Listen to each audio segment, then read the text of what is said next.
soir, comme chaque nuit, pendant 2 heures, Europe 1 va battre au rythme de votre cœur.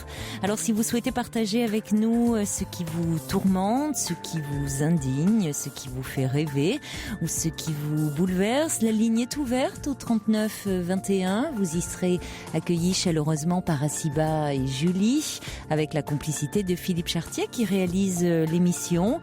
Et vous pouvez à tout moment nous faire partager votre point de vue, venir nous raconter votre expérience à l'antenne en composant le 39 21 jusqu'à 1h. Vous pouvez également nous envoyer vos courriels sur le site europe1.fr ou vos SMS au 7 39 21 en les commençant par le mot nuit.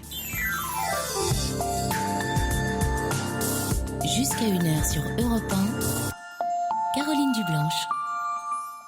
Bonsoir Marine.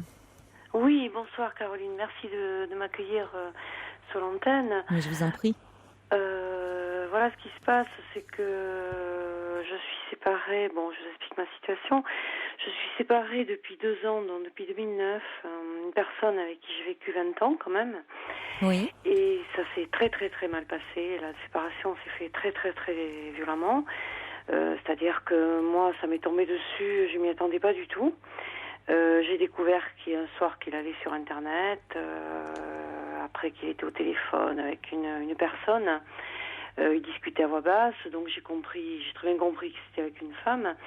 Et j'ai attendu que la conversation se termine, et là il m'a dit je t'ai pas trompé, mais ça va venir. Bon, au bout de 20 ans, alors que moi j'avais une confiance absolue en lui, je n'ai rien senti venir. Bon.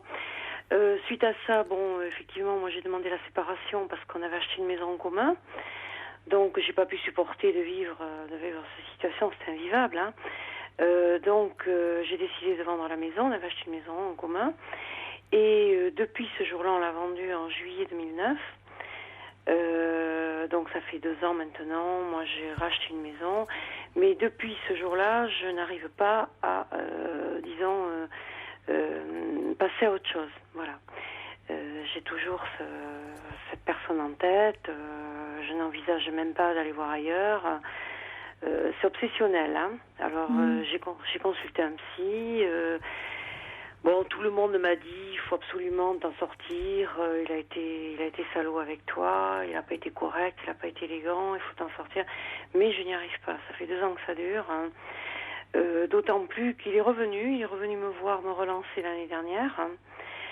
Et il est revenu me relancer encore cette année au mois d'avril. Hein, alors qu'il vit en couple. Hein, avec une vous relancez, c'est-à-dire vous proposez quoi? C'est-à-dire que un jour j'arrivais du travail, à 12h30, je l'ai vu devant le portail. Oui. Et sous un prétexte futile, il est venu me voir, un prétexte d'assurance qui ne tenait pas d'ailleurs. Et moi, j'ai eu la faiblesse de l'accueillir chez moi. Je lui ai dit, écoute, viens prendre un café, on va discuter. Oui. Et il m'a fait miroiter que finalement, avec cette personne, il s'entendait pas du tout, que c'était pas une fille qui était de son niveau intellectuel, qui en plus était une fille qui a des enfants. Hein. Donc, apparemment, d'après ce que j'ai compris, 1 semaine sur 2, il a les enfants. Donc il m'a dit en colère, je travaille pour 3, j'en ai assez, c'est moi qui paye tout là-dedans. Alors je lui ai répondu, j'ai dit mais il fallait y penser avant. Hein. Et moi il m'a fait miroiter qu'il allait revenir avec moi. Et j'ai cru. Oui.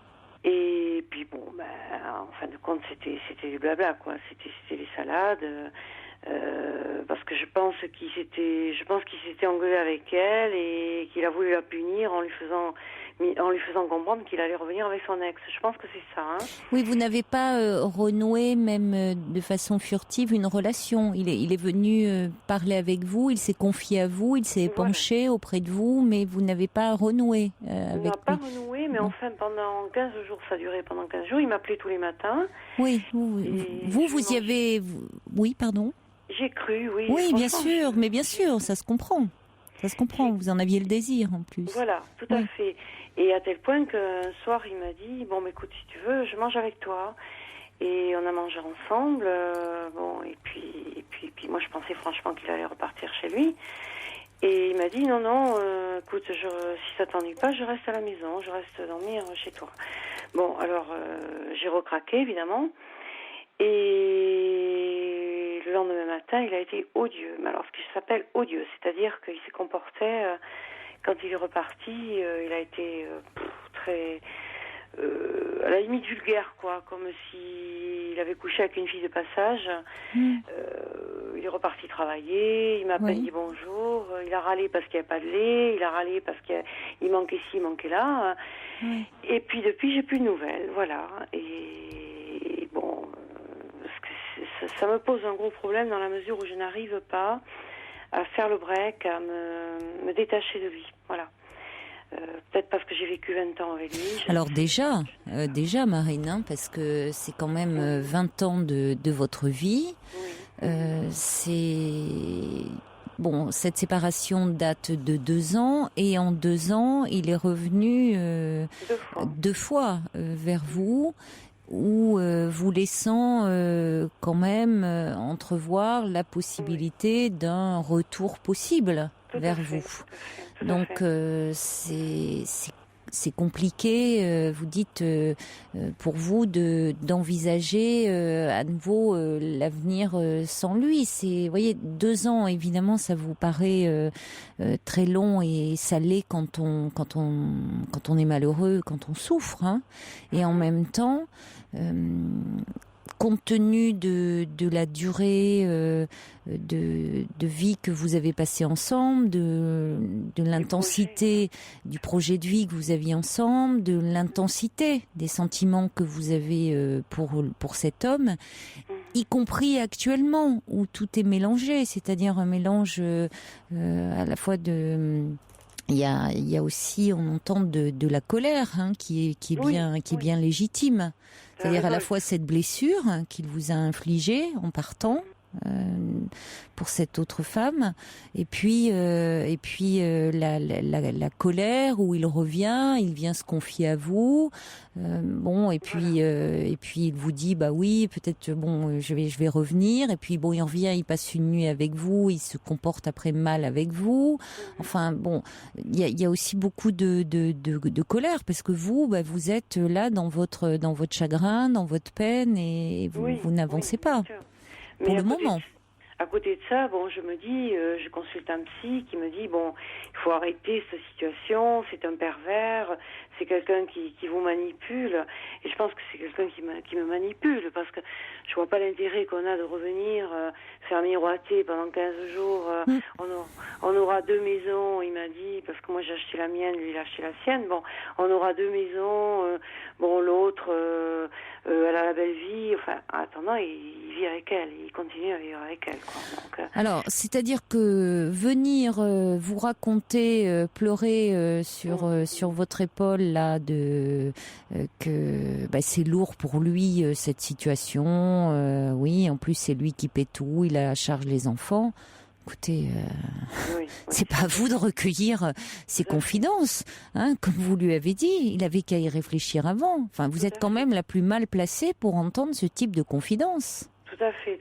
Mais le problème, c'est que, j'étais encore amoureuse de lui. Mais bien sûr. Mais vous, de votre point de vue, bien sûr qu'on peut le comprendre. À ce moment-là, c'était une façon pour vous de vous rapprocher de lui. Mais de sa part à lui, il ne pensait qu'à lui. Tout à fait. Il agit de façon totalement égocentrique. Et même vis-à-vis d'elle, parce que de toute façon, il vit avec complètement. Elle. Mais complètement. C'est pas parce qu'il s'était disputé, si on parle qu'il s'était disputé avec elle, ce qui peut arriver, que aussitôt, hop, on repart dans le giron, un peu presque la maternelle, et on va, allô maman bobo, ça se passe pas bien, et on vient raconter ses déboires. Enfin, il faut qu'il assume. Qu'est-ce qu'il assume là? Rien. Oui. Et finalement, il fait du mal. Voilà, il fait du mal et j'ai plus de nouvelles, plus rien, je t'appellerai, puis plus rien. Voilà. Non, parce que si ça va mieux, il appelle pas, enfin bon. Voilà. Donc c'est pour ça il agit de façon immature, enfin égocentrique. Immature, tout à fait. Mais le problème c'est moi je m'en fous, je m'en fiche. Oui. Mais moi c'est moi. Moi le problème c'est que je suis en grande souffrance. Mais oui, mais ça se comprend.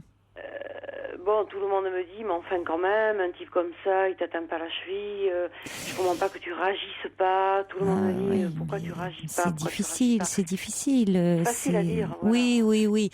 Mais... Vous réagissez. Attendez, il y a plusieurs façons de réagir. Hein, tout dépend. Quand ils vous disent que vous ne réagissez pas. Peut-être, vous voyez, on ne peut jamais être à la place de quelqu'un. Donc, il y a des gens qui ont besoin de se noyer dans l'action. Il y en a d'autres qui, votre façon à vous de réagir pour le moment, vous savez, accepter aussi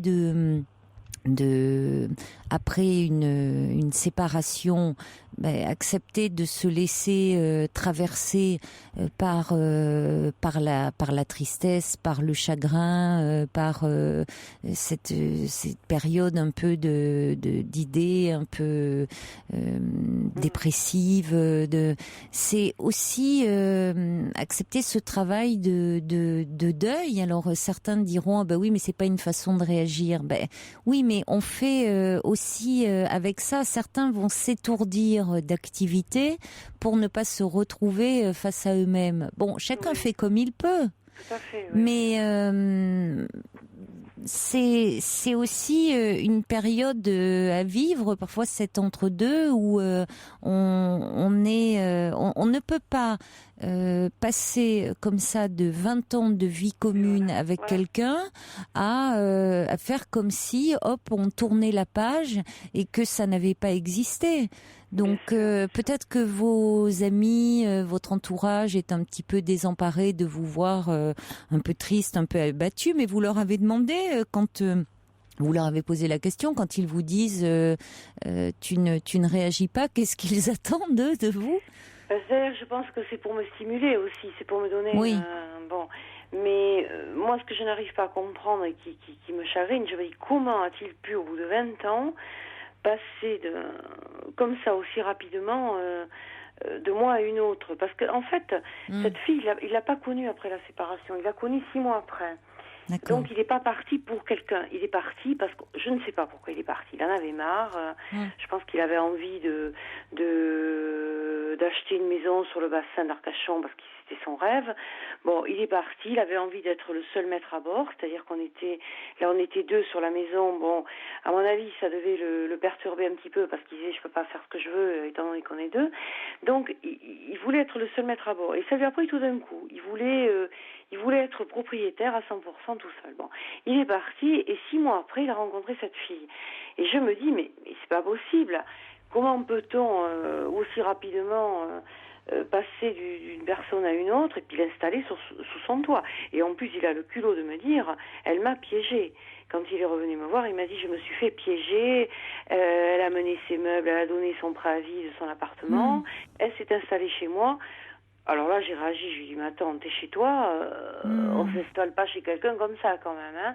Bon, il paraît qu'elle l'a piégée, c'est son grand mot, elle m'a piégée. Bon, il paraît qu'elle avait le double des clés. Mais quand on n'est pas au clair avec son désir, il est plus facile de dire que c'est l'autre qui nous piège. Ah ben voilà. Peut-être que c'est lui-même qui se piège. Bien entendu. Ou il l'a voulu peut-être aussi. Là. Disons qu'il n'a pas fait grand-chose pour l'en empêcher. Parce que, bon, moi je suis propriétaire de ma maison, mais je ne vais pas installer n'importe qui sous mon toit. Hein.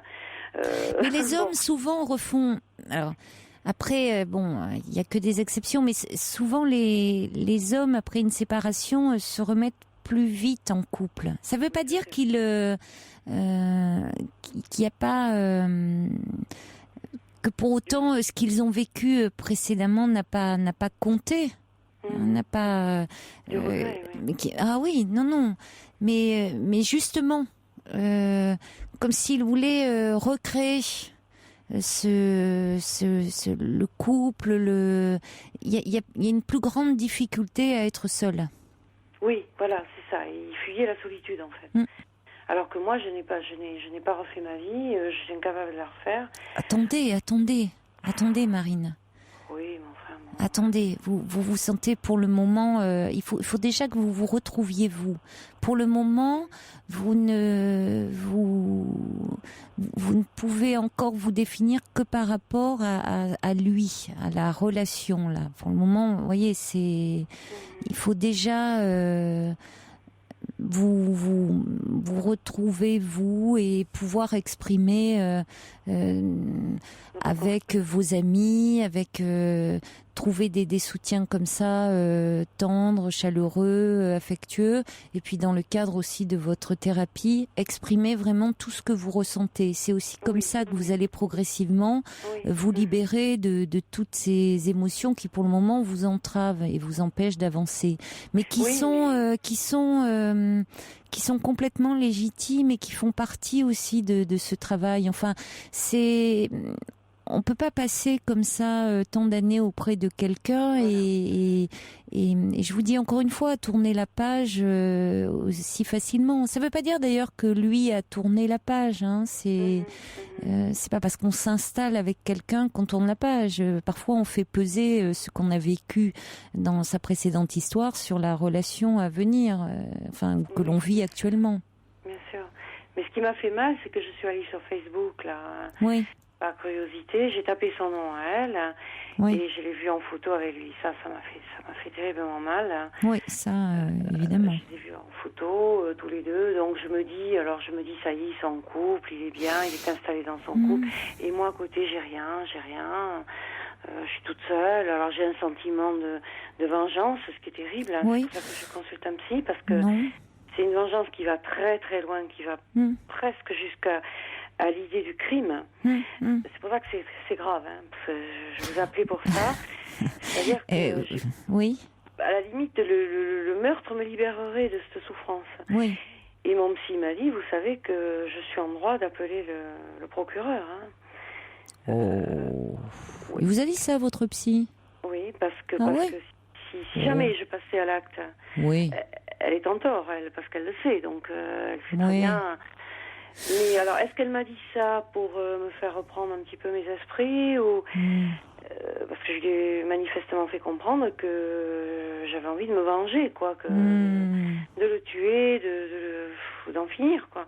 Et elle m'a dit, mais il faut surtout pas, vous vous rendez compte des propos que vous me tenez, je suis en droit d'appeler le procureur, qu'il fasse une enquête. Attendez. Bon, moi j'ai envie de vous dire, moi spontanément, ce que je vous dirais, en parler, ce n'est pas le faire. C'est ce que je lui ai fait comprendre. Voilà, il y a quand même une grande différence entre avoir des pensées de crime, avoir envie de tuer, c'est de faire, ça vous dites, ça vous libérerait, ça vous soulagerait, et passer à l'acte. Hein, c'est-à-dire, et vous n'en parlez pas à n'importe qui, vous en parlez dans le cadre de vos consultations à votre thérapeute. Ça a quand même un sens bien particulier. Tout à fait. Donc, pour travailler, justement, vous êtes dans le registre du symbolique. Bon, elle vous a ramené... Bon, elle vous a ramené dans le réel en disant attention, moi je serais tenue de le signaler au procureur. Oui, mais enfin qu'est-ce qu'elle va signaler au procureur? J'ai une patiente qui fantasme de tuer son ex-mari. Vous savez, alors il y a beaucoup de psys qui feraient des signalements au procureur parce que dans les rêves, il y a beaucoup de séances comme ça où lors de séparation, où ça s'est évoqué, où finalement on rêve, beaucoup de patients parlent de leur ex qu'ils voient comme mort, alors parfois avec beaucoup de douleur, beaucoup de souffrance, parfois avec en disant je me suis sentie libérée, Certains sont dans une grande douleur après une séparation et en même temps rêvent de leur ex qui est mort, et où c'est une façon très concrète de dire qu'il y a un deuil à faire aussi. Alors là, c'est différent. Vous dites le tuer pour me sentir libérée. Oui, parce qu'il y a quelque chose que vous montrez que pour vous, il y a quelque chose de l'ordre de l'insupportable d'un deuil à faire. Parce qu'il m'a cassé ma vie, il m'a fichu ma vie en l'air, il m'a fichu ma santé en l'air. Pour le moment, vous pensez ça? Je suis pas épanouie, j'ai envie de rien, je suis complètement... La vie me paraît insipide, j'ai envie de rien. Mais parce que quand l'autre nous quitte, on a l'impression qu'il nous enlève une part de nous-mêmes. Hein, on se sent complètement morcelé, éclaté, dispersé, et qu'on peut perdre le goût de l'existence. C'est vrai. Alors, il y a à travailler là-dessus. Vous allez voir aussi. Pour le moment, vous travaillez sur cette séparation là qui vous démolit intérieurement, mais quand une séparation comme ça vous amène à perdre un peu le goût de la vie, c'est que souvent aussi, au-delà de la blessure, quand il y a une blessure comme ça très profonde derrière, c'est que ça ravive aussi certainement dans votre histoire personnelle d'autres séparations, d'autres blessures, d'autres choses qui mériteraient d'être travaillées. Tout à fait. Je pense que parce que j'ai perdu ma mère très très jeune, j'avais 18 ans. Et mon père est décédé, j'avais 38 ans. Donc j'ai perdu mes parents quand même assez jeune. Et lui, je le voyais comme un protecteur. Et en plus, je suis fille unique, pas de frères et sœurs. Donc lui, je le voyais comme un protecteur. Oui. C'était mon cocon. Il ne pouvait rien nous arriver en dehors de la mort, de l'accident, de la maladie. Bon, j'avais trop investi sur lui.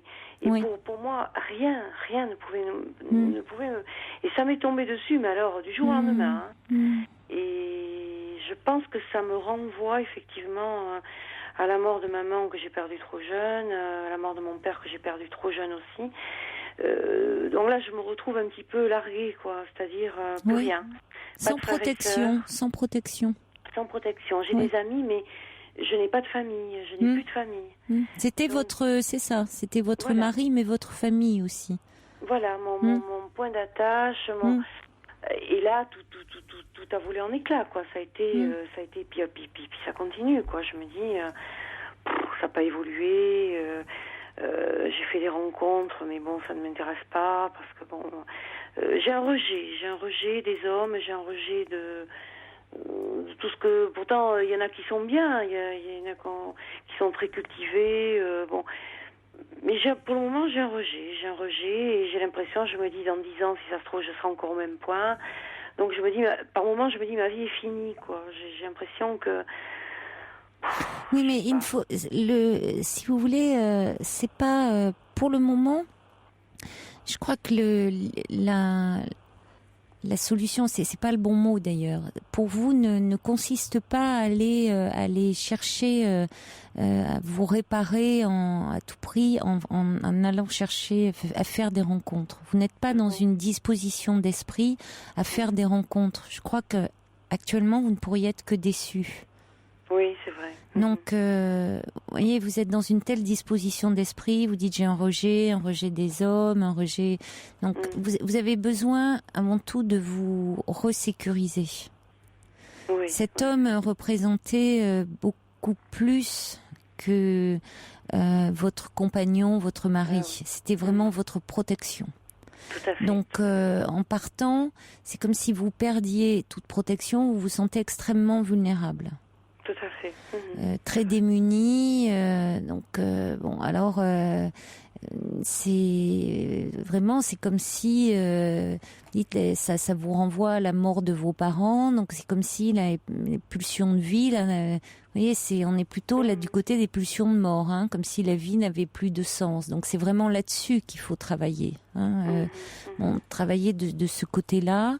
Vous sécurisez, retrouvez comme ça une certaine sécurité intérieure, prendre confiance en vous et voir que vous pouvez trouver ça en vous-même et pas seulement le chercher chez quelqu'un. D'accord, ouais. Reprendre confiance en moi, quoi. Oui, ou prendre confiance en vous. C'est pas évident. Peut-être. Non, mais c'est peut-être aussi l'occasion qui vous est donnée. C'est possible, oui, c'est vrai. Puis alors des fois je m'en veux parce que tout le monde me dit, mais enfin, après ce qu'il t'a fait, il a été vraiment inélégant et titillé encore. Mais j'entends ce discours constamment. Après tout ce qu'il t'a fait, il t'a trompé. Vous avez le droit d'y tenir aussi parce que vous avez quand même vécu 20 ans ensemble. Il n'a pas été que comme ça. Et puis vous dites, il vous a trompé. Vous dites vous-même qu'il est parti. Il n'est pas parti pour cela. Disons que bon, il contactait Internet et je savais, il découchait les week-ends alors que la maison n'était pas encore vendue. Hein.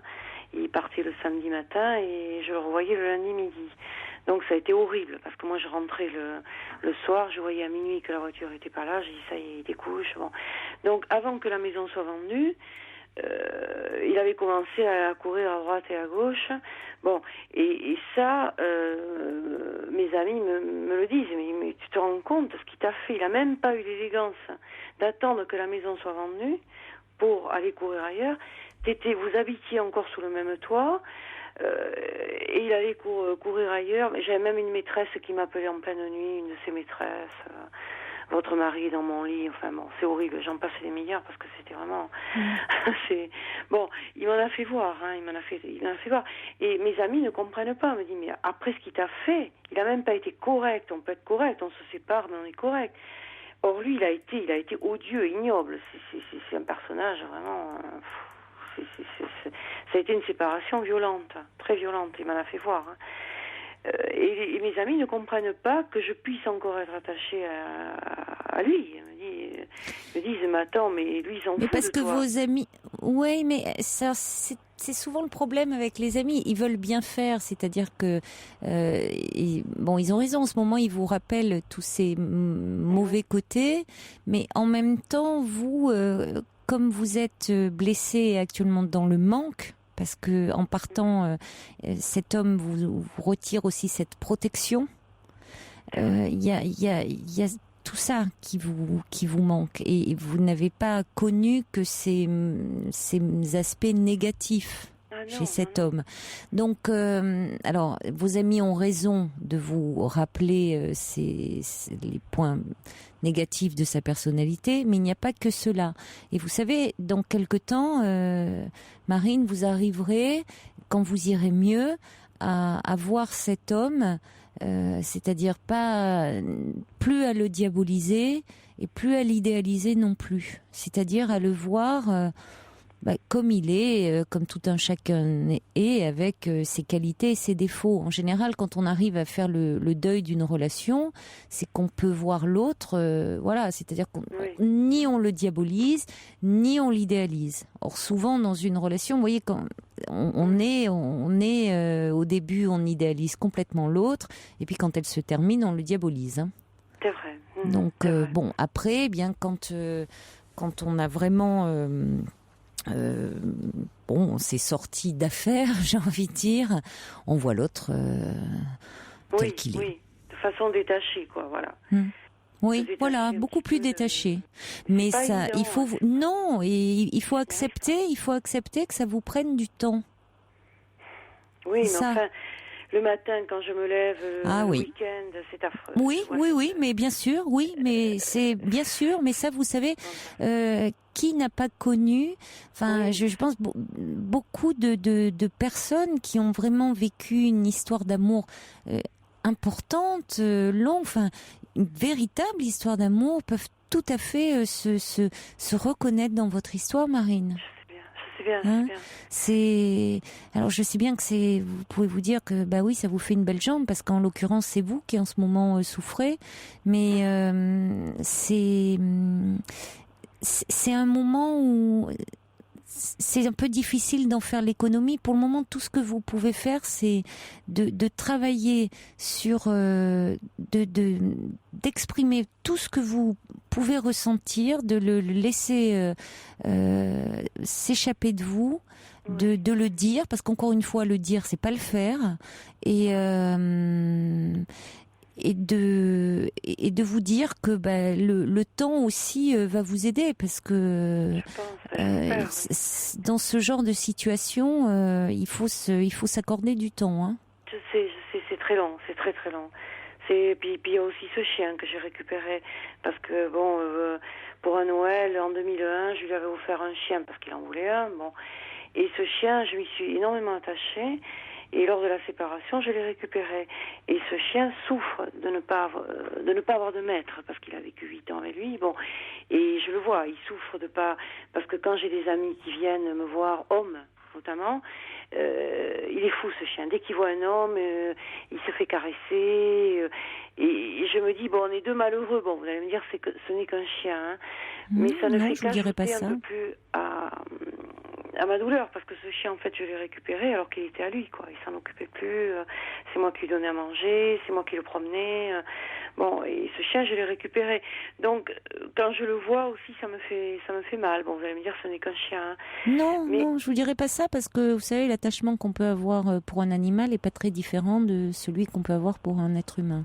Et surtout là, dans une période comme ça de séparation, il doit compter beaucoup ce chien pour vous. Oui, je suis très très attachée. Mais justement, vous allez vous y attacher d'autant plus. Vous dites, vous vous identifiez à ce chien. Vous dites, il doit souffrir parce qu'il voit plus son maître. Et mais vous vous identifiez.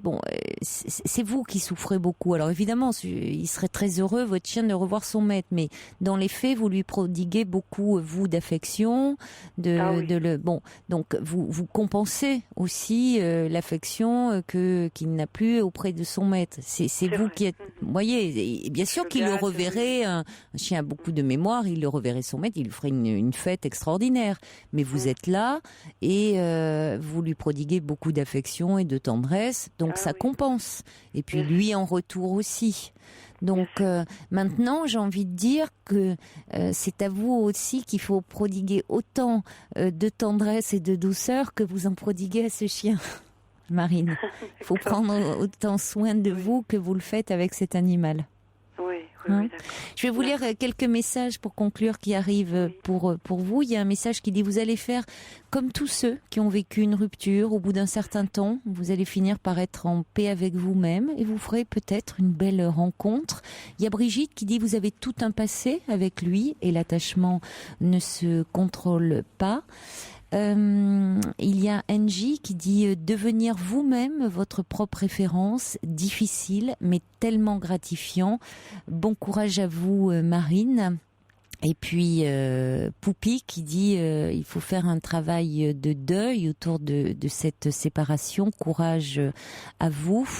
Quelqu'un dit aussi: ne cherchez pas forcément à cavaler derrière des hommes, laissez cet homme prendre les claques peut-être que la vie pourra lui donner. Il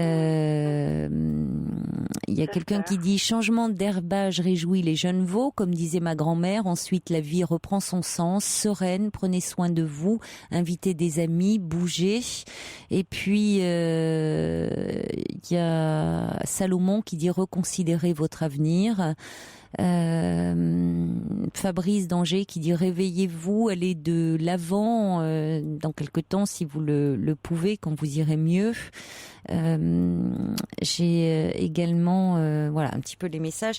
Il y a Chaudron de la Barre qui dit: il n'y a plus de raison matérielle afin que vous mainteniez un contact avec votre ex-mari. À présent, vous devez essayer de comprendre ce qui vous attache encore à lui. Prenez le temps de penser à vous, faites des projets, rencontrez d'autres personnes. Cela vous aidera dans le nécessaire processus de détachement. Si cela vous semble nécessaire, demandez-lui les raisons de son départ. Vous pourrez alors clore ce chapitre de votre vie.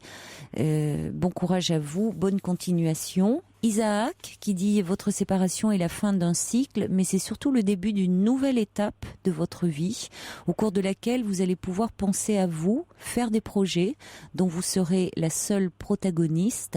Prenez le temps de tourner la page, construisez sereinement votre avenir, n'ayez pas peur d'aller de l'avant, et puis envisagez de tuer votre ex-mari a sans doute une valeur très symbolique qui marquerait la fin de cette étape. Douce nuit à vous. Moon dit une séparation, c'est comme une relation. Elle ne regarde que ceux qui la vivent. Vous êtes en boucle pour le moment. Vous avez besoin d'une aide extérieure professionnelle afin de passer ce cap difficile, car ce n'est qu'un moment difficile à vivre. Bon courage à vous. Et puis Tinou qui dit je souhaite dire à Marine que Facebook n'est pas un endroit idéal pour les couples qui se séparent.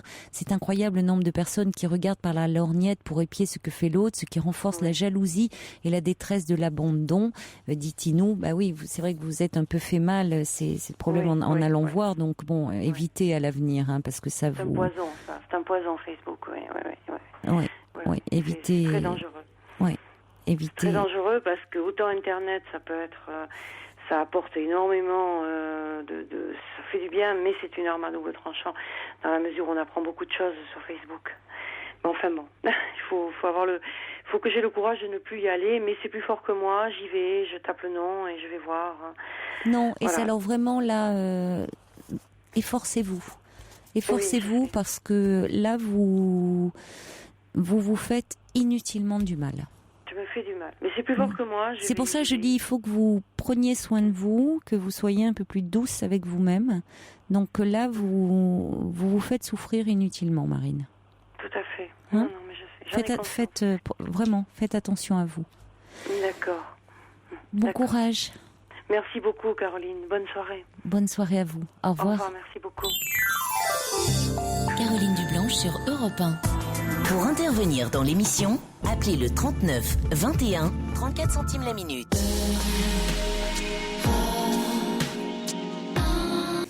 Un petit message encore pour Marine qui arrive au 7 39 21. Elle dit pourquoi ne pas essayer les deux axes ensemble, prendre le temps du deuil, vivre avec sa blessure et aller de l'avant, se projeter dans un avenir ouvert et vivant. Et puis le subversif dit notre gain de liberté nous effraie de la solitude et assassine notre conception du couple. On va accueillir maintenant Julie. Bonsoir. Bonsoir Caroline. Bonsoir Julie. Alors, donc moi je vous appelais pour vous parler de procrastination. Oui, le fait de toujours remettre au lendemain ce que l'on pourrait faire le jour même.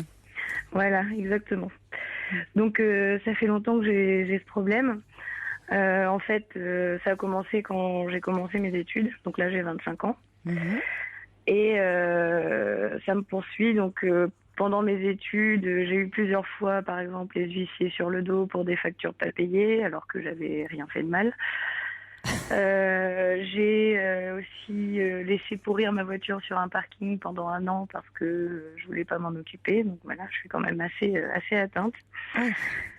Et donc là, mais vous vouliez pas vous occuper de qu'est-ce qu'il y avait à faire sur cette voiture? Alors pour ma voiture, par exemple, c'était en fait elle est tombée en panne. Oui. Il y avait un problème de frein. Oui. Et il n'y avait pas non plus d'essence dedans. Oui. Et je voulais tellement pas m'en occuper que j'ai même pas... Bon, en fait, il y avait plein de problèmes dessus, hein, mais c'était quand même une voiture assez récente. Et je voulais tellement pas m'en occuper que le jour où il n'y a plus d'essence dedans, j'ai décidé de la laisser là. Voilà. Ah oui. Donc là, ça y est, je m'en suis débarrassée enfin. J'ai une nouvelle voiture, mais bon, ça a quand même pris 1 an. Donc voilà. Bon, il y a beaucoup d'autres choses. Hein. Oui, au départ, cet exemple est assez frappant parce que sur quelque chose qui, la voiture n'a plus d'essence. Avec un jerrycan, ça va. Bon, problème de frein. Évidemment, ça peut se régler et vous avez laissé complètement cette voiture qui était récente pourrir, quoi. Elle a fini à la casse. Oui, c'est ça. Oui, donc c'est quand même un investissement important et... Voilà. Oui. Donc, et puis c'est comme ça pour tout. Hein. Donc, évidemment, il y a du bazar chez moi, forcément. Bon, je me suis jamais laissée, si vous voulez, c'est pas non plus... je fais le minimum quand même pour que ce soit à peu près présentable, mais c'est jamais complètement présentable, quoi. Chez vous, vous voulez dire? Oui. Oui. Oui. Oui, alors, vous n'aimez pas, j'imagine, qu'on vienne chez vous à l'improviste. En fait, bizarrement, ça me dérange pas plus que ça. J'assume ce côté-là, si vous voulez. Au contraire, non, il y a souvent du monde chez moi, donc c'est pas tellement... D'accord. Bon, c'est jamais le bazar complet, si vous voulez. Je suis pas... Voilà. Mais voilà. Et donc, il y a d'autres choses, le linge qui s'accumule, etc. Et donc, dans mes études, j'ai eu ce problème-là aussi, c'est-à-dire que je vais toujours travailler au dernier moment. Oui. Je pense avoir des facilités, donc j'ai quand même réussi mes études. Mais donc là, voilà, donc c'est ce que je disais à votre collaboratrice, c'est que donc là, je viens d'avoir mon concours de professeur des écoles, donc je viens de commencer cette année. Oui. Et le problème, c'est que j'ai toujours le même problème. Et pour préparer mes cours, c'est toujours au dernier moment. Donc, c'est jamais préparé parfaitement. Et là, je me retrouve avec des problèmes en classe parce que quand les cours sont pas préparés parfaitement, les enfants le font ressentir, quoi. Et je sais pas ce qu'il faut, parce que on appelle ça procrastination, mais moi, j'appellerais ça aussi fainéantise aiguë. Donc, j'arrive pas à m'en sortir, si vous voulez. Mercredi, par exemple, j'ai passé la journée à ne rien faire plutôt que de préparer mes cours. Et en plus, l'idée m'obsède, c'est que j'y pense toute la journée. Oui, mais écoutez, je suis pas d'accord avec vous. Beaucoup de personnes comme vous disent que derrière ça, oui, c'est un problème de fainéantise. Et ça relève pas de la fainéantise, parce que vous voyez, ça vous obsède. Oui. C'est-à-dire que vous ne prenez pas ça avec détachement. Non. C'est que ça vous empoisonne l'esprit. C'est obsessionnel. Il y a quelque chose. Vous n'arrêtez pas d'y penser. Vous savez que vous devriez le faire. Voilà. Donc plutôt que de vous mettre à cette tâche et comme le feraient certains en disant j'y consacre 1 heure ou 2 heures ou 3 ou une demi-heure ou peu importe le temps, et après je vais pouvoir faire quelque chose peut-être de plus agréable, de plus divertissant. Au fond, vous allez peut-être être chez vous à être là à ne rien faire, mais avoir l'esprit accaparé, à culpabiliser. En disant je fais pas ce que j'ai à faire. Donc voilà. C'est pas de la fainéantise, c'est quelque chose de plus complexe. Alors il y a différentes formes, il y a différents stades. D'accord. Parce que oui, par exemple c'était pareil pour mes études, quand je devais travailler, il y a aussi c'est peut-être une forme de perfectionnisme en fait sous-jacent. Souvent. Que je me dis. Oui. Je me dis que de toute façon ce que je vais faire ça va pas être bien fait, donc je préfère ne pas le faire. Oui. Souvent. Voilà. Vous avez raison. On retrouve souvent des personnes derrière ça qui ont envie que tout, qui ont un idéal très fort. Oui. Qui sont dans ce qu'ils entreprennent quand ils font quelque chose, qui ont envie que ça soit très bien fait, très perfectionniste, très méticuleux, et donc par peur de ne pas être à la hauteur parfois, ils préfèrent ne pas le faire. Voilà, c'est exactement ça. Mais le problème c'est que c'est le cas de figure le plus commun, souvent. Mais alors le truc c'est que j'ai jamais l'impression, ce qui entraîne ça aussi, c'est que du coup je commence beaucoup de choses sans les finir. J'ai du mal à finir les choses. Mais oui. Ça c'est. Oui, parce que là aussi on n'est jamais satisfait. Voilà. Mais alors, comment sortir de ça en fait? Parce que une chose me frappe, Julie, quand vous dites quand on n'a pas bien préparé ses cours, vous dites vous êtes professeur des écoles, les enfants le remarquent. Bon, en même temps, vous avez des enfants qui ont quel âge? Ils ont 8 ans. Mmh. Alors, je ne mets pas en cause la capacité, la sagacité des enfants de 8 ans. Ils sont déjà très vifs, intelligents, c'est pas ce qui est en cause. Mais je pense que vous-même, vous êtes suffisamment vive, intelligente pour... vous dites que vous savez... au fond, vous vous organisez, vous avez des facilités, donc c'est plutôt vous qui doutez. Vous savez que, bon, vous êtes resté parfois un peu en surface, donc vous doutez un peu de vous-même. Je pense que les enfants, les connaissances que vous pouvez leur transmettre, ils se rendent pas forcément compte que vous avez été un peu flottante dans votre cours. Hein.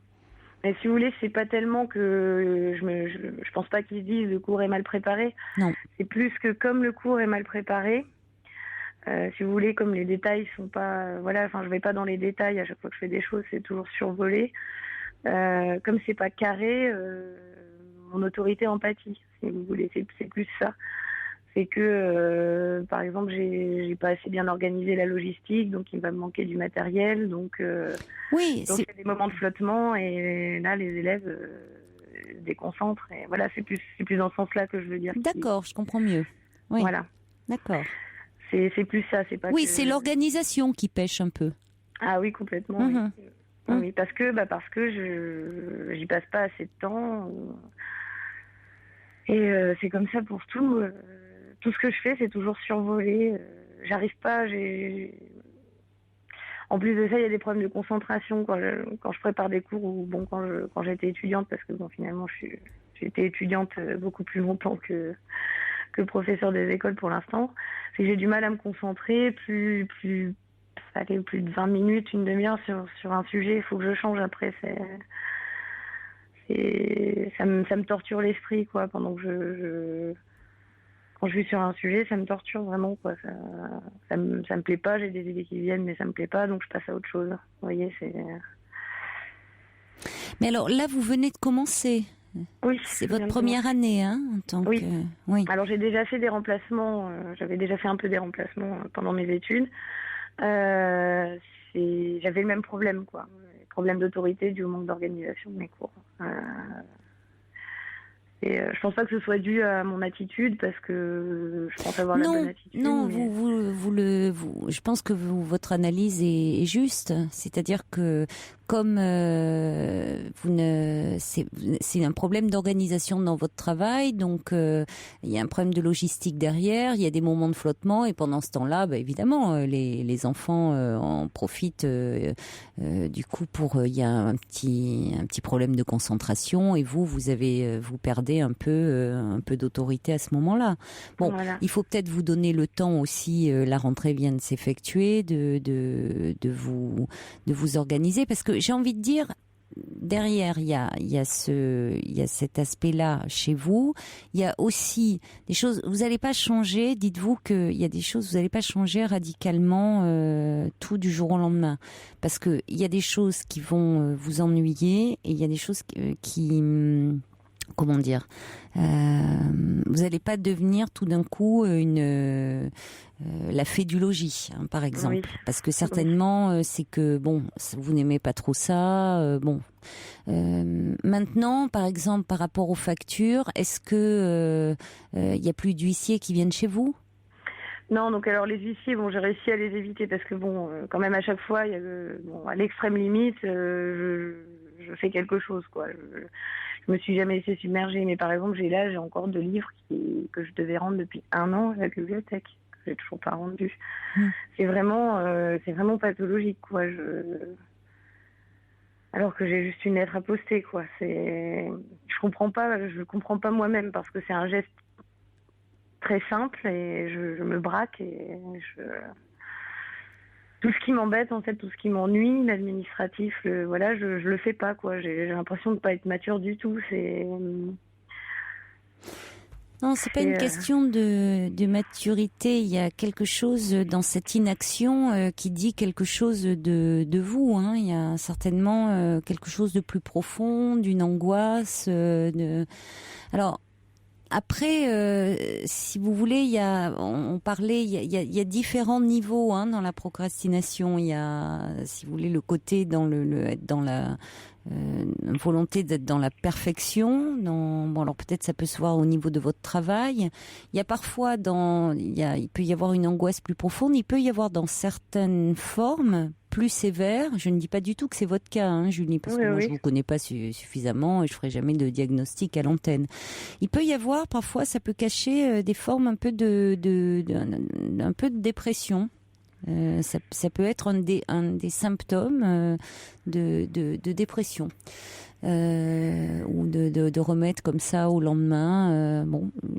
C'est une forme un peu asymptomatique vous voyez. Oui, c'est parce que je vois un psychologue depuis très peu de temps là. C'est ce qu'il m'a dit. Il y avait une forme de dépression là-dessous. C'est ce qu'il vous a dit. Ouais, mais j'ai du mal à parce que moi ma mère est dépressive. Et donc moi j'ai vécu ça de l'intérieur et elle est pas du tout comme ça. Oui, mais il y a plusieurs, si vous voulez, il y a plusieurs dans le tableau de la dépression. Il y a plusieurs symptômes. Hein. Ouais. Mais c'est vrai que c'est pas impossible. Mais c'est vrai que j'ai du mal à me considérer comme dépressive. Oui, mais si vous voulez, ça veut pas dire que vous êtes dépressif. Ça peut être ça peut être quelque chose un peu larvé. Ouais. Donc on est très loin. En tout cas, ce que je voulais vous dire, c'est qu'on est très loin de la fainéantise. Il y a quelque chose de plus complexe derrière ça. D'accord. Vous voyez, c'est il y a quelque chose de plus, je vais oser le mot, névrotique. Qui vous empêche, il y a quelque chose qui vous empêche littéralement, quoi, il y a un peu il y a un vide, il y a quelque chose et il y a cette inaction qui vous pèse en fait, puisque vous êtes aspiré et ça vous rend pas, vous n'êtes pas là à vous dire ouais je m'en fiche totalement, non, ça vous absorbe votre énergie. Oui. Hein, oui, vous avez beau être là chez vous et dire bon, vous pensez à ce que vous devez faire et vous n'arrivez pas à le faire. Non.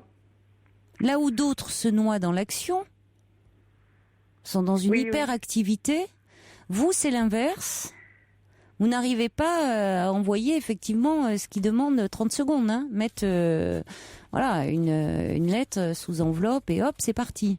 Mais en revanche, vous pouvez y penser des jours en disant ah oui, il faut que je le fasse, faut que je le fasse, faut que je le fasse. Ouais. Voilà. Ça vous bouffe, ça vous dévore votre énergie et vous ne le faites pas. Ouais. Donc il y a quelque chose de plus profond. Ouais. Alors après, évidemment, il y a des petits, vous voyez, après avoir dit ça, quand je dis qu'il y a quelque chose de plus complexe, vous donnez des petits trucs façon coach, c'est être un peu à côté de la plaque, mais vous pouvez quand même essayer de vous faire évidemment un peu des listes, de dire pour éviter de tomber dans des, d'avoir, je dis ça peut-être plus pour ceux qui écoutent, d'avoir les huissiers qui débarquent chez vous. Oui. Peut-être dans votre travail, c'est-à-dire dans ce qui vous plaît, parce que vous êtes devenu professeur des écoles, j'imagine que c'est pas par hasard que ce métier vous plaît. Oui. J'espère, non. Donc il y a une façon de vous organiser pour faire en sorte de vous sentir moins submergé, donc que ça soit pas, que ça devienne pas difficile pour vous. C'est-à-dire que vous n'ayez pas en plus le sentiment de perdre déjà de l'assurance au sein de votre classe. Oui. Parce que s'il y a déjà un peu une difficulté à ce niveau-là, que vous ne vous sentiez pas en plus en difficulté. Donc, vous organisez en réfléchissant chez vous. Et alors là, pour le coup, même prendre une feuille, noter un petit peu, vous obligez un peu à noter. Au départ, ça va vous paraître fastidieux. Ouais, parce qu'évidemment, c'est pas votre façon de faire, je le sais. Ouais. Ça va vous paraître fastidieux. Mais c'est aussi, c'est comme des petits exercices. Ce que vous donnez à vos élèves, les devoirs, comme vous en donnez un petit peu. Et en commençant petit, des petites tâches. Oui. Comme des petits exercices en disant, voilà, demain je prévois ça, mon cours. Bon, je sais ce que je vais devoir aujourd'hui, on a cours de ça, mais ça, vous savez ce que vous devez transmettre, mais comment je peux faire pour m'organiser pour que ça soit un petit peu moins le bazar?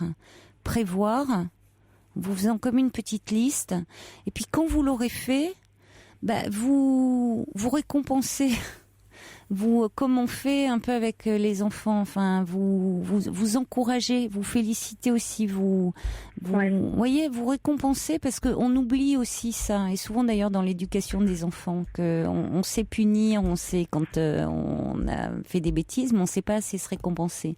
Même si ça vous paraît fastidieux au départ, essayez quand même. Ouais. Bon courage en tout cas, Julie. Et puis continuez à travailler avec votre psy, parce que vous allez finir par en sortir. On finit par en sortir, ça prend un peu de temps. J'espère. Bon courage, Julie. Bonne soirée. Au revoir.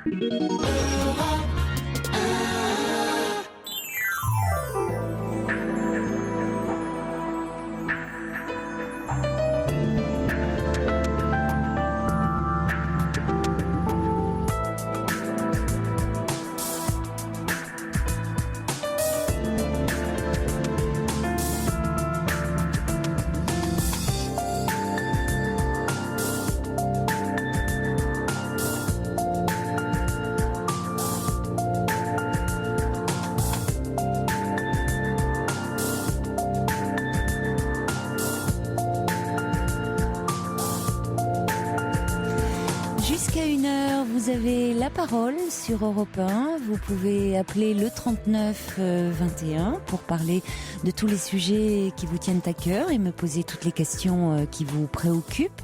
Vous pouvez également réagir à tout ce que vous entendez à l'antenne par courriel sur le site europe1.fr. Beaucoup de réactions qui arrivent pour Marine, qui nous parlait de sa séparation après 20 ans de vie commune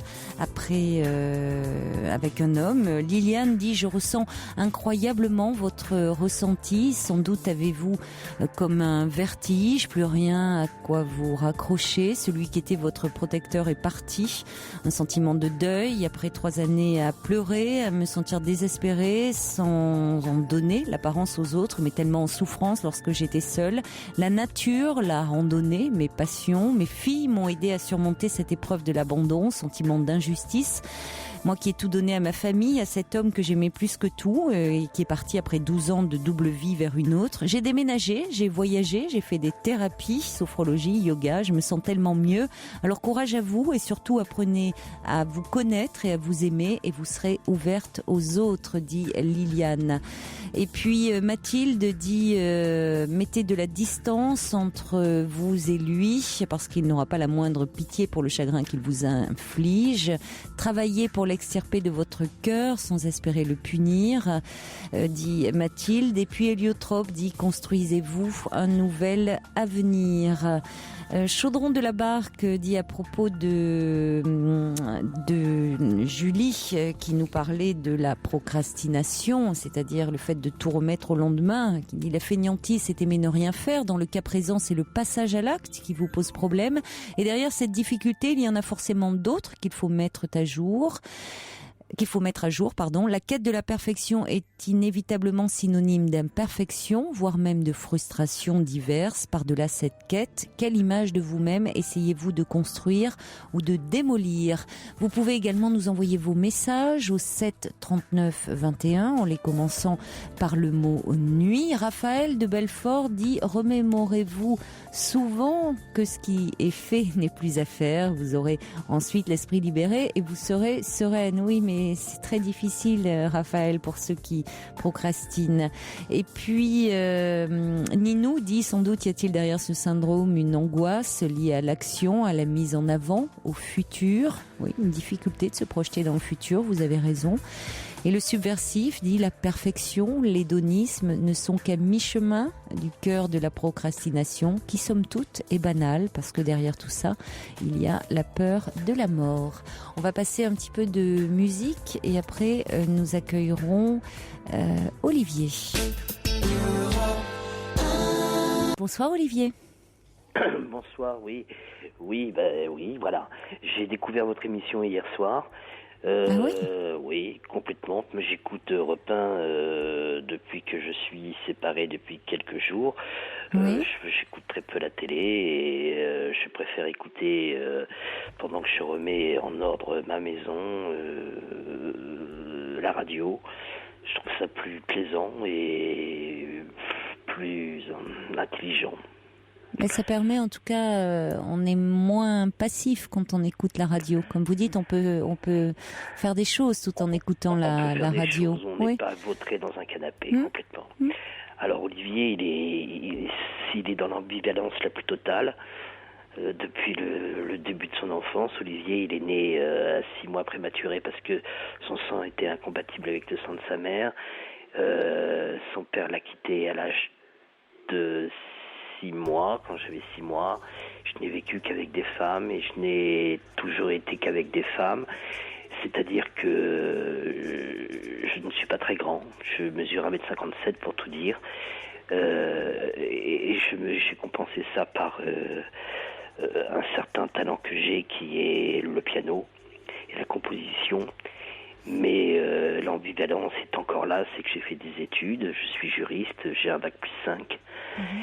J'ai été pianiste de bar et à partir de là, je me suis rattrapé au niveau des filles, parce que quand on est pianiste de bar, eh bien, je quittais le piano bar et je partais en studio pour jouer. Et je me couchais à des heures pas possibles. Je voudrais profiter de cette émission pour dénoncer un truc contre lequel je me bats fortement, qui est la maladie alcoolique. Je crois qu'on n'en parle pas assez, parce que c'est une pathologie qui est très grave, qui est grave pour la santé, et fort heureusement, je suis ce genre de malade alcoolique qui n'est absolument pas violent, mais qui donne tout ce qu'il a, et qui passe son temps à écrire, et voilà. Et plus ça va, et plus je ressemble à un Gainsbourg ou à un Bachung. Écoutez, en même temps, quel talent! Oui, j'aime ça. Et puis hier soir, je disais, parce que ce qui me tient le plus à cœur, ce sont mes enfants. Ce sont mes enfants, et hier soir, je lisais une lettre que j'ai écrite à mon fils lorsqu'il a pris ses 2 ans. Je lui avais écrit: mon petit amour, cela fait plusieurs années que j'ai compris qu'être père est la vraie représentation de la vie, donc du bonheur. Tu conclus cette analyse de la meilleure des façons.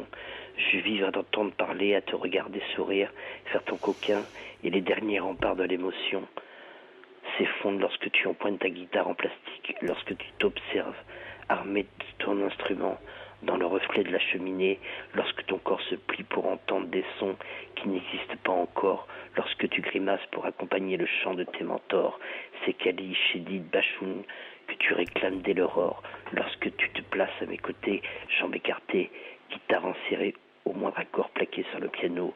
De cette guitare, tu n'en connais pas encore les rudiments, mais déjà tu la possèdes.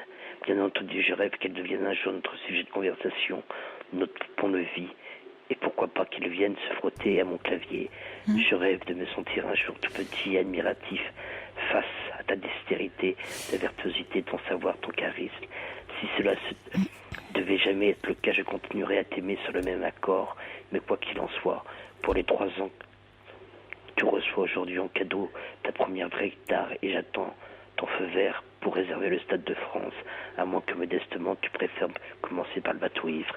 Le Bateau Ivre, c'est un cabaret rouennais où j'ai commencé mes armes, si je puis dire. Voilà. Et il faut savoir que j'ai un fils aîné qui a 16 ans, qui est batteur, qui est guitariste, et qui, l'autre jour, lorsque je suis rentré de chez mon ex-future femme, j'entendais le piano jouer, et il n'a jamais appris le piano, et il jouait du Satie. Donc pour vous qui n'avez pas connu votre père, là c'est cette relation avec vos 2 fils, on sent à quel point évidemment elle compte, elle est importante. Et puis je me compare à un Gainsbourg parce que j'ai été marié. C'est pas n'importe quelle comparaison, oui. J'ai été marié 2 fois, mon ex-femme Magali est d'une beauté incomparable. J'ai fait en sorte, comme je suis juriste, qu'un huissier lui trouve une maison juste en face de chez moi, ce qui fait que mes enfants viennent. Et puis ma future ex habite à 800 mètres. Ce qui est très dur pour moi, c'est que elle m'a accueilli chez elle 4 soirs de suite. Nous avons eu des rapports intimes, et qu'elle regrette. Et il faut savoir que lorsque l'on s'est mariés, donc en 2006, nous avions passé un marché ensemble. Je me soignais de ce problème d'alcool et elle m'avait dit qu'elle était homosexuelle et je le savais, mais sans trop y croire. Et lorsque le jour où elle m'a montré une photo d'elle avec celle qu'elle appelle sa blonde, elle m'a demandé: est-ce que tu peux nous écrire une chanson? Et là j'ai décroché, j'ai vraiment décroché. Et elle voudrait qu'on se laisse. Je suis une psychothérapie pour essayer de... Je viens de sortir d'une deuxième cure pour sortir de ça, parce que c'est très difficile. Mais j'ai 21 ans de boîte en tant que juriste. Je suis à la direction d'une grande société. Et c'est encore là toute l'ambivalence. Je chante, je fais la finale du Printemps de Bourges. J'ai toujours été dans l'ambivalence. J'étais le confident des filles, des copines auxquelles je n'avais pas accès, parce que vous savez, quand vous êtes lycéen et que vous mesurez 1m57, c'est triste à dire, mais si vous n'avez pas une représentation quelconque, vous n'êtes rien pour elle. À partir du moment où je suis devenu ce clavier qui a travaillé avec Langolf, Langolf, vous connaissez Langolf, j'imagine? Non. Sur le taxi, Tandem. Ah oui, d'accord. Voilà. Et puis tous ces musiciens et ainsi de suite. Ah, vous avez compensé depuis? J'ai compensé, j'arrête pas d'écrire, mais plus j'écris et plus je m'enfonce. Et puis là maintenant je me retrouve dans une maison tout seul, c'est-à-dire que je fais des foires à tout pour essayer de trouver des meubles, parce que j'ai laissé ma maison se laisser déménager. Mais vous savez, vous parlez de Gainsbourg depuis le début.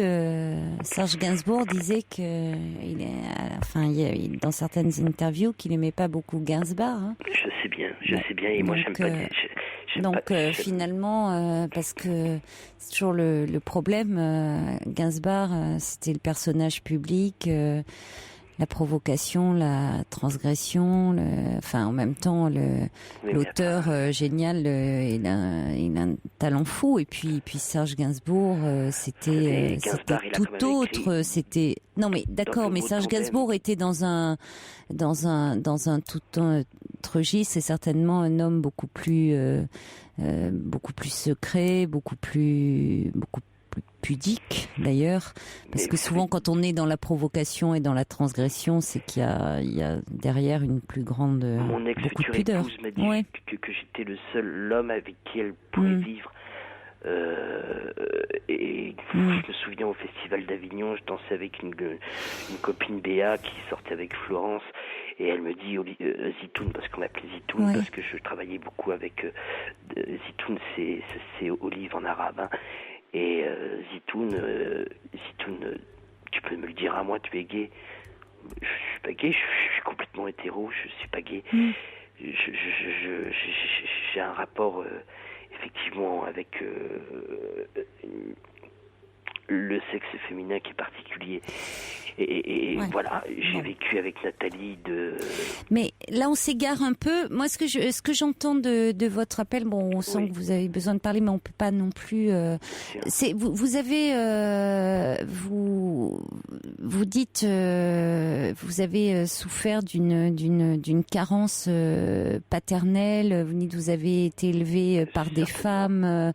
Bon, et vous avez d'emblée mentionné votre... petite taille, dites-vous.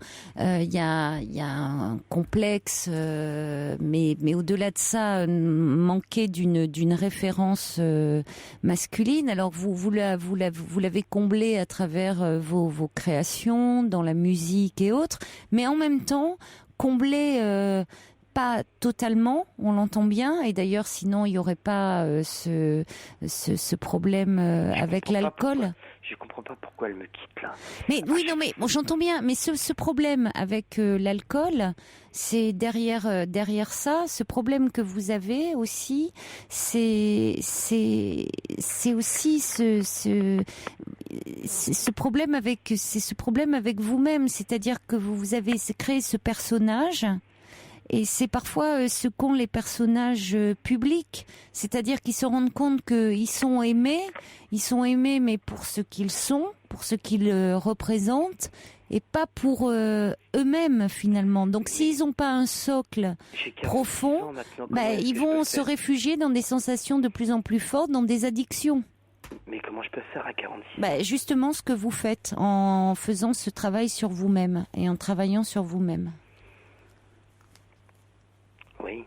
Oui, en faisant... la dernière fois, on m'a dit que j'avais fait une TS. Moi, je n'y ai pas cru parce que j'ai téléphoné à la psychologue du centre où je vais, où sont allés beaucoup d'artistes. Et je l'ai appelée parce que là, je voyais que là, ça allait trop loin. Ça allait trop loin, et en fin de compte, c'est elle qui m'a demandé la permission d'appeler mon médecin traitant qui n'est pas loin et qui est venu et qui est resté ici jusqu'à ce que les pompiers viennent me chercher. J'avais quand même 5,76 et il n'était pas midi. Je ne suis jamais ivre, mais là je sentais que j'allais trop loin. Là, quand même, oui. Je sentais que j'allais trop loin, et là ils m'ont dit que c'était une TS.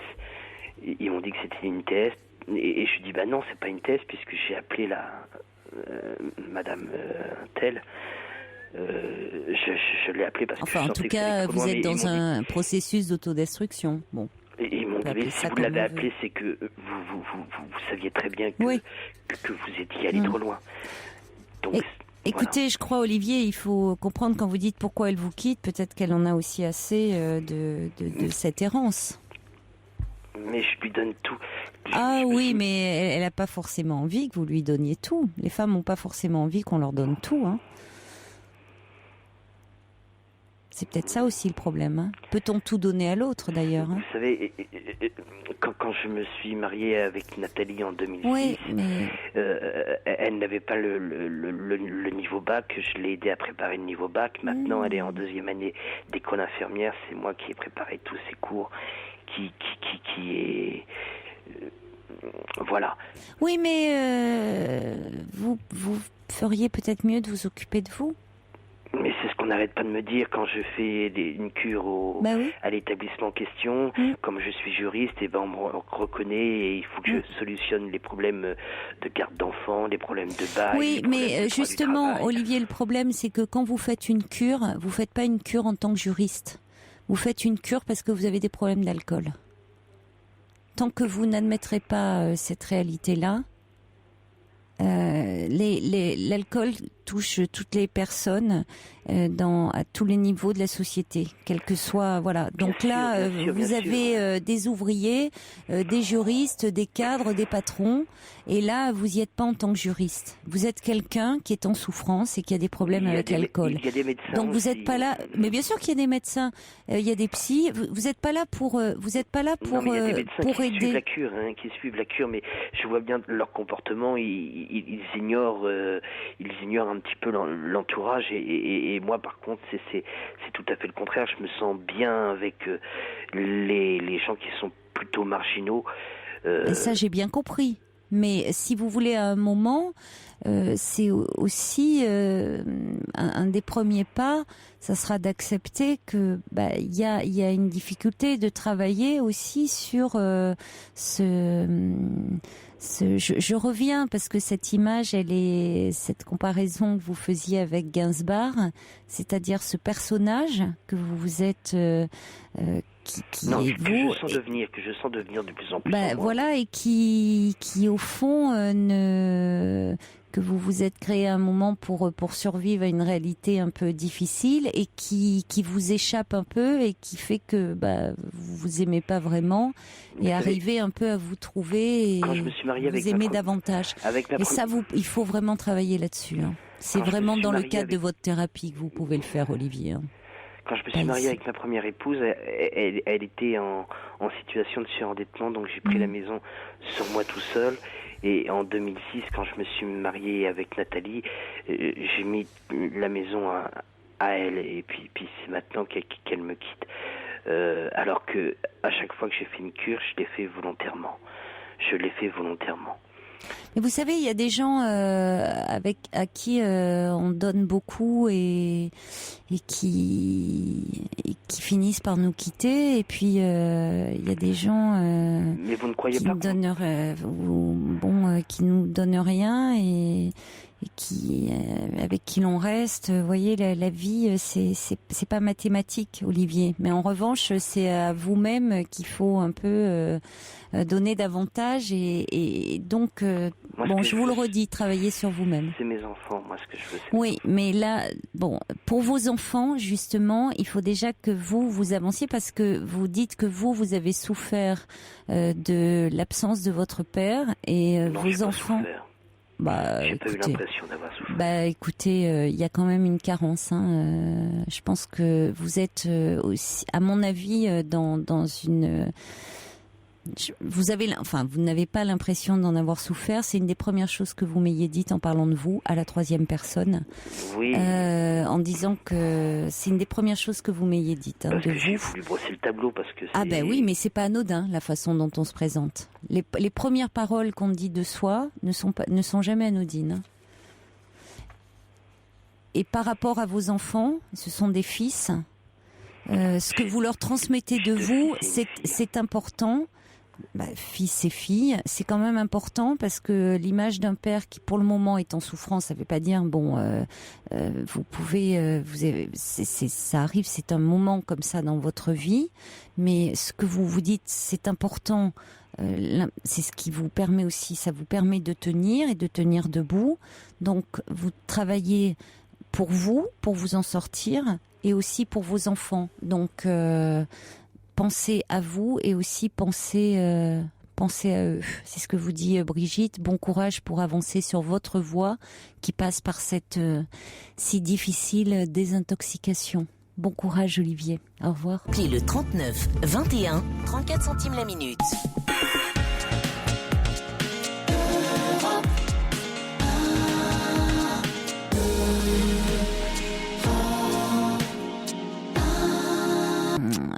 Léa dit prenez garde, Gainsbourg est mort d'avoir été Gainsbourg.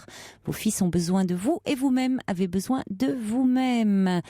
Et c'est ce que dit le subversif. Gainsbourg et Gainsbourg, c'est le vaccin qui finit par devenir le poison. C'est la bouffée d'air que figure Hyde qui finit par aspirer Jekyll.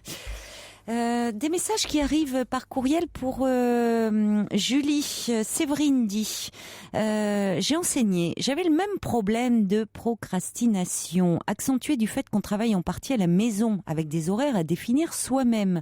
Mon conseil, qu'elle tente de préparer quelques cours avec un collègue moins perfectionniste qui enseigne au même niveau.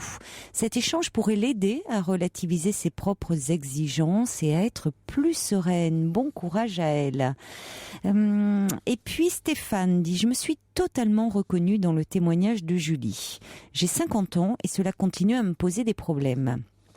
J'ai peur de ne pas être à la hauteur, je suis perfectionniste et je manque de confiance en moi. Je pense qu'il faut aussi peut-être rechercher dans notre enfance ces manques de confiance qui nous suivent parfois toute notre vie. Personnellement, je ne me fais pas suivre par un psy, je serais plus attirée par une démarche type coach. À voir. Bonne chance à toi, Julie, donne-toi des objectifs précis et fais tout pour les tenir, même si cela est dur, dit Stéphane. Pierre dit, est-ce que la procrastination n'est pas un problème de confiance en soi ? Oui, je dirais d'estime de soi.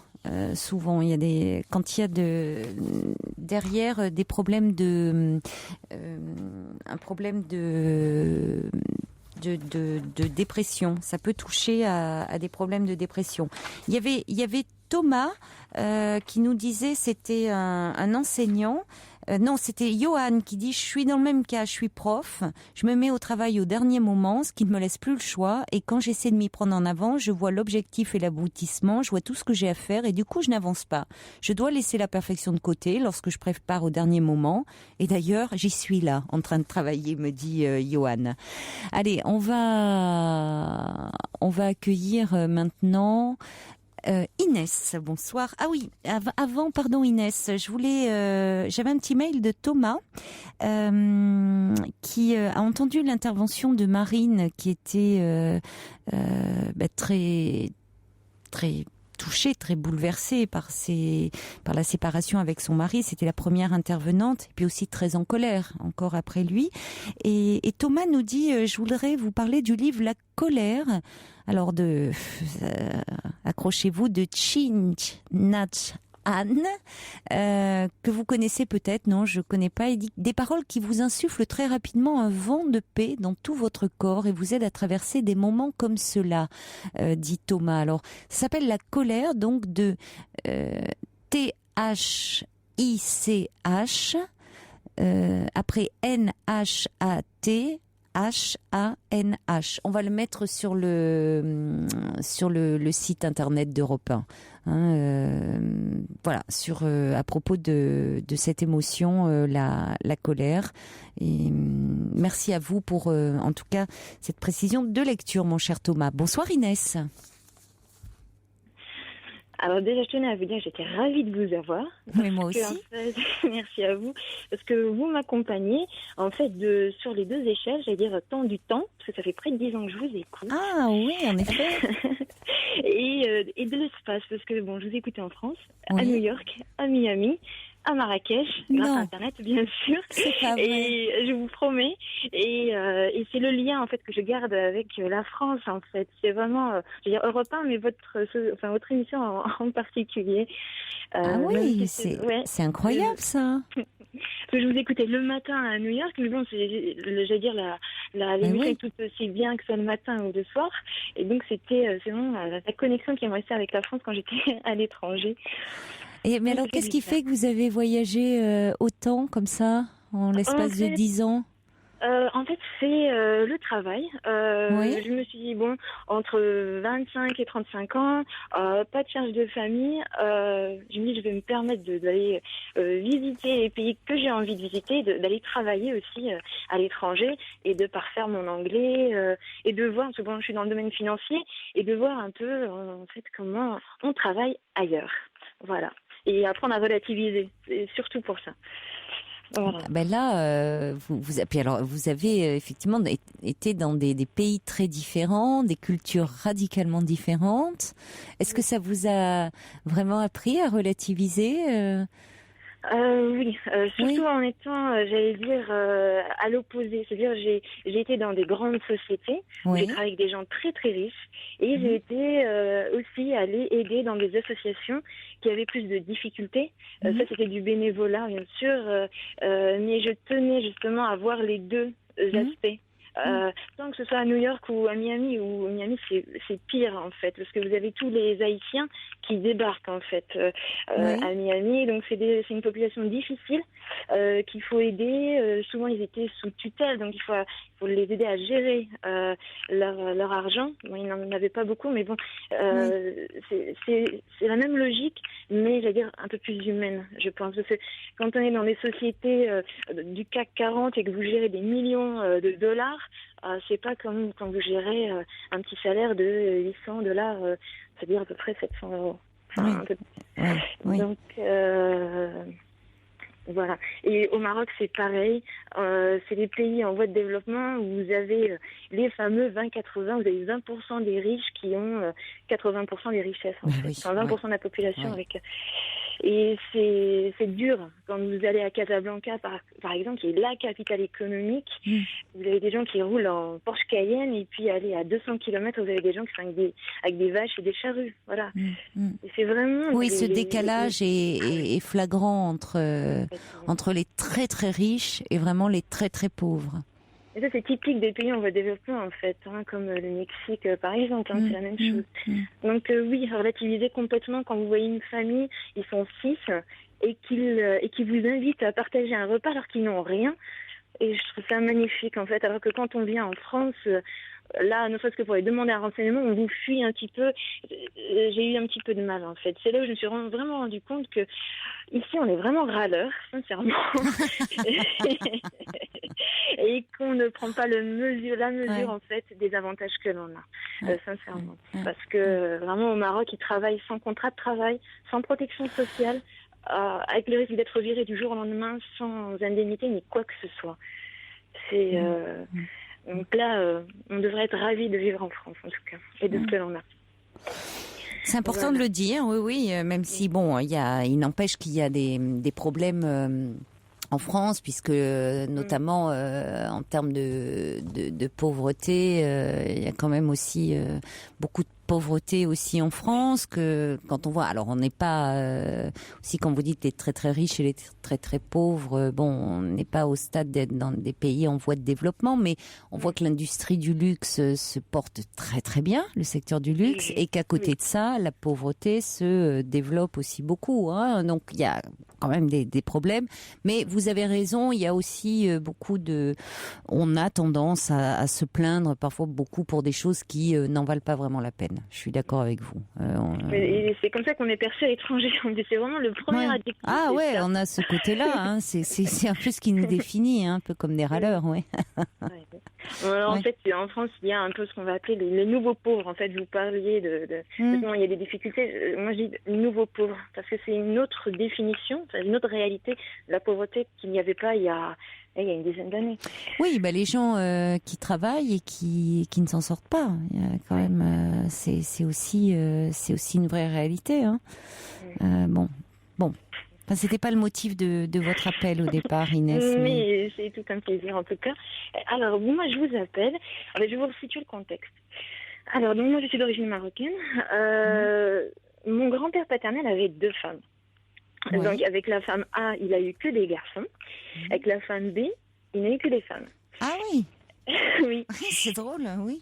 Et à l'âge de 20 ans, j'ai assisté à un mariage en fait de la famille, sachant que la famille A et la famille B ne se rencontrent pas très très souvent et même sont quasiment en conflit, j'allais dire du fait de l'héritage bien sûr. Et donc on se voyait très très peu, je connaissais pas ces personnes-là. Et donc, à l'âge de 20 ans, il y avait un mariage où j'ai rencontré un jeune homme merveilleux, magnifique, beau comme tout. Et au fil de la discussion avec ce garçon, il s'avère qu'il est un des fils du côté de la femme B, en fait. Sa mère est la demi-sœur de mon père. Voilà. Sa mère est la demi-sœur de votre père. Alors vous, donc, vous avez un lien... Mon grand-père, en fait. Oui. On a le même grand-père. Vous avez le même grand-père. Oui. Et donc, a priori, ça n'a pas trop dérangé parce que c'est des choses qui se font, j'allais dire, au Maroc, d'épouser les cousins germains. Je crois que c'est comme ça qu'on les appelle. Et, oui. Et donc, en fait, j'ai gardé contact avec lui pendant les vacances, c'était au mois de juillet. Et on s'est vu quasiment tous les jours. Au mois de décembre, je suis retournée au Maroc et je l'ai revu.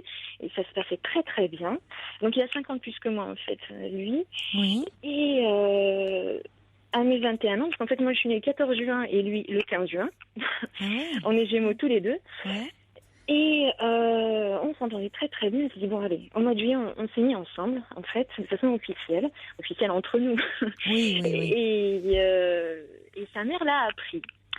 Et sa mère, elle était pas du tout ravie d'apprendre ce genre de relation. Elle ne voulait pas du tout avoir de relation avec la famille de la dame A, en fait. Oui. Et on a réussi à se cacher plus ou moins, mais elle est toujours là. Elle nous empêchait de nous voir, elle filtrait les appels, elle ne le ramenait pas avec elle quand elle venait de temps en temps nous voir. Et donc moi, je le voyais pas souvent. Donc on se voyait en cachette en ville. Et 1 an après, elle avait envoyé sa fille, en fait, qui est gynécologue, elle l'a envoyée à New York pour parfaire son expertise, en fait. Et elle s'est inquiétée, elle dit oui, ma fille toute seule à New York, et donc elle s'est dit qu'elle allait envoyer son fils. Donc ce fameux garçon. Il venait d'avoir sa licence de droit parce que son père est quelqu'un de très connu au Maroc, très influent. Et donc, ils avaient tous les moyens qu'ils voulaient, financiers. Ils l'ont envoyé à New York. Et moi, je n'étais pas au courant, je l'ai su. En fait, il m'a appelé, ils m'ont dit, voilà, la manière m'a envoyé à New York, donc je ne peux plus rester au Maroc. Moi, faire l'aller-retour Paris, Casablanca, ça va, c'est 3 heures. Mais Paris-New York, c'est 7h30. C'est un peu dur. Et donc, en fait, elle était ravie de nous séparer. Et ça, elle l'a dit, et oui, c'est comme ça, tu ne revois pas cette fille. En plus, cette fille, elle est diplômée, elle travaille. Donc, c'est une fille qui a de l'ambition. Moi, ça ne m'intéresse pas. Et moi, ce que je veux, c'est te chercher une fille à la campagne qui ne comprend rien et qui ne sait pas lire ni écrire. Voilà. Donc, quelqu'un de docile, malléable à souhait. Ah, ouais. Voilà. Ouais. Et alors moi j'étais choquée que en fait en 2000 on pense encore comme ça. Oui, et comment a-t-il réagi lui quand sa mère lui a dit clairement ce qu'elle attendait, c'est-à-dire au fond elle pourra manipuler complètement, tirer les ficelles dans ce couple, elle pourra complètement manipuler la belle-fille. Et il lui a dit qu'il n'était pas d'accord, qu'il était libre, qu'il devait faire ce qu'il voulait. Et elle, tout de suite, elle a brandi. Alors, le carton rouge qu'on brandit à chaque fois, au Maroc ou dans les pays musulmans, c'est la religion. Tu te rends pas compte, tu es insubordine, tu insultes ta famille, c'est l'honneur de la famille qui est en jeu, tu dois pas me dire non, je suis ta mère, etc. Et c'est parti dans un... Mais là, c'est même pas la religion, là, c'est de désobéir à ses parents, c'est le côté mauvais fils, l'ingratitude. Mais là, elle joue sur le registre de la culpabilité. Voilà. Mais souvent, je le vois souvent, en tout cas au Maroc, dans les cultures plutôt musulmanes, dire mais tu te rends pas compte, c'est la religion, tu dois respecter ta famille, tes parents. Oui, d'accord, je comprends mieux. Oui. Et donc, lui dit, de toute façon, moi, je pars. Donc, il est parti sans vraiment lui donner de réponse. On est resté en contact pendant, 9 ans. Il est resté aux États-Unis 9 ans. Ah, oui. Je suis allée le voir tous les 6 mois au début avant que j'aille à New York. En fait, si je suis allée à New York, c'est à cause de lui, en fait. Parce qu'il était à New York pendant 3 ans. Ensuite, elle était à Miami. À chaque fois, je l'ai suivi. Je trouvais toujours des vrais prétextes, j'allais dire une rationalisation consciente pour ne pas paraphraser Freud, mais je cherchais une vraie, une logique à aller là-bas. Et lui, je pense que c'était la réelle raison. Et ça se passait très bien. Je le voyais tous les 6 mois. Et quand j'étais aux États-Unis, je le voyais quasiment tous les jours. Ça se passait très, très bien. Et donc, au bout de 9 ans, il y a sa mère qui l'appelle. Il dit, voilà, j'ai une tumeur au cerveau, faut que tu rentres.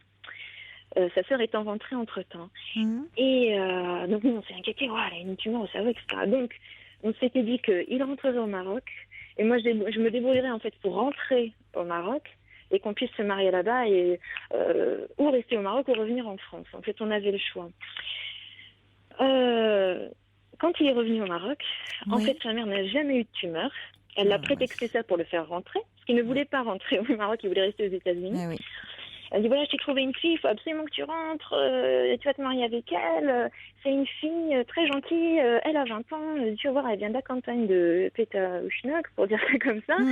Et lui, il était choqué, parce qu'elle l'a trahi, en fait. Et elle lui dit, t'inquiète pas, je vais te trouver du travail, je vais t'acheter une voiture, je vais t'acheter un restaurant, et tu pourras faire ce que tu veux. D'accord. Donc moi, je me dis, qu'est-ce que je fais ? J'y vais pas. Comme j'ai un patron super gentil, je dis, voilà, on va essayer de s'attaquer au marché marocain. Bon, je lui ai expliqué qu'il fallait qu'on allait... Oui, c'est le cas de le dire. Oui. Donc en fait, moi j'ai choisi Marrakech. Marrakech est la ville touristique par excellence au Maroc. Bah oui. Et donc là-bas, c'est l'éclosion, j'allais dire, des hôtels de luxe, comme les petits champignons. Vraiment, il y en a vraiment beaucoup. Et donc, je dis voilà, il faut qu'on aille développer une activité de comptable là-bas. Bon, j'ai réussi, j'y suis allée. C'est moi qui ai ouvert les bureaux. Et donc, j'ai revu ce jeune homme que, au début, ça se passait très bien. Voilà, on était à 3 heures de route, c'est pas très loin, Marrakech, Casablanca. Et puis, je le reconnaissais plus, en fait. Il avait énormément changé. Physiquement, il avait pris, il avait triplé de volume. Alors que c'était quelqu'un de très svelte, très beau, qui fait attention à sa personne. Et là, je le reconnaissais plus. Il est déprimé ? Oui, ouais. Et il avait un langage que je reconnaissais pas. Il était très très critique parce que sa mère est très critique, sa famille est très critique parce qu'ils sont riches. Alors tout ce qui est en dessous, c'est rien du tout. Et il était revenu dans son environnement familial. Ils lui ont. Ouais, oui. Et alors moi aussi, pour répondre à votre question du début, pourquoi est-ce que j'ai voyagé, c'est parce que surtout, c'est parce que j'ai une sclérose en plaques depuis l'âge de 16 ans. Qui est une sclérose en plaques bénigne. Je vais bien, j'ai un traitement, j'allais dire, pour les gens qui connaissent, bon, c'est une injection d'une protéine une fois par semaine. Oui. C'est une sclérose qui fonctionne par poussée, mais tout va bien. En 10 ans, j'en ai eu que 2, donc ça va. Et lui, il était au courant depuis le début. Et en fait, lorsqu'il m'a revu donc à Marrakech, il a joué un peu l'infirmier, le sauveur. Et il ne faisait que ça. Il était au petit. Est-ce que tu as besoin de quelque chose? Est-ce que tu veux que... Et à un moment, il m'a étouffée. Parce que il était tellement pollué de l'extérieur que sa seule façon, j'allais dire, d'exister était de me rendre service. Et c'est pas du tout la relation que je voulais en fait avec lui. C'était pas une infirmière ou un esclave. C'est pas ça que je voulais. Et sa famille en fait le critiquait tout le temps parce que c'est quelqu'un qui a raté son bac, je veux dire la première fois.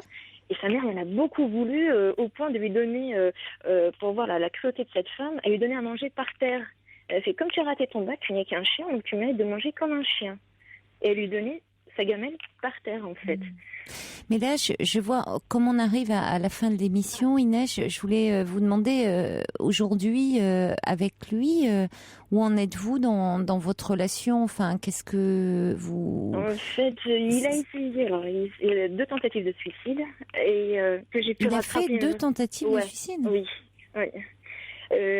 Parce qu'il est toujours au sein de sa famille au Maroc? Oui, il est tout le temps là. Il est encore là-bas. Il n'arrive pas à se dépêtrer de sa famille. Oui, il faudrait qu'il puisse prendre de la distance avec sa famille. C'est ce que j'ai essayé de faire, en fait. En 2009, on s'est officiellement, j'allais dire, séparés parce que je ne supportais plus ce côté noir de sa personne. C'était trop dur à vivre, en fait. Oui, parce qu'il va mal.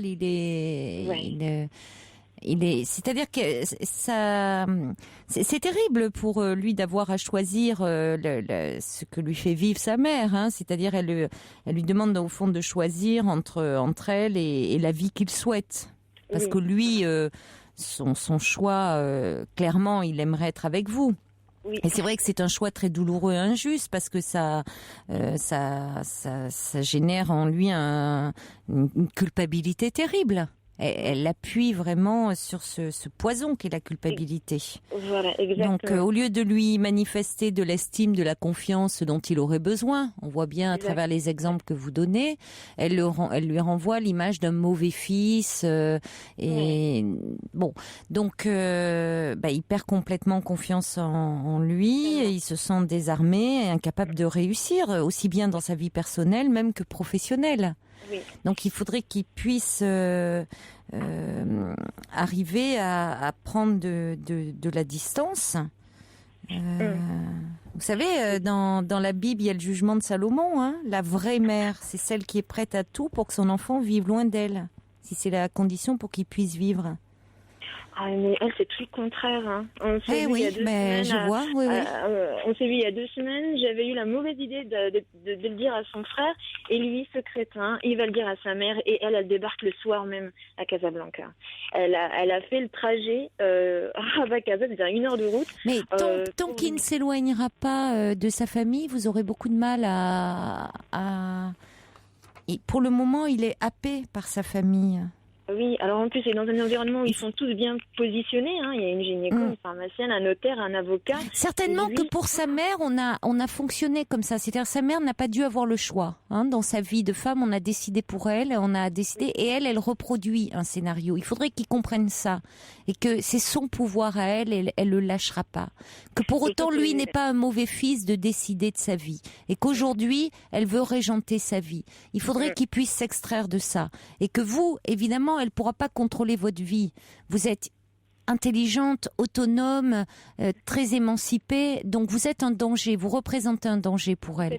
Alors maintenant, à vous de voir, parce que vous avez en face de vous un homme qui pour le moment est complètement désemparé. À vous de voir si vous pouvez vous battre ou pas. On pourra peut-être, appelez-moi pour un prochain soir pour donner la suite. Peut-être Inès, voir un petit peu comment votre situation évolue. Avec plaisir. D'accord ? Merci beaucoup. À bientôt. Au revoir. À bientôt, au revoir.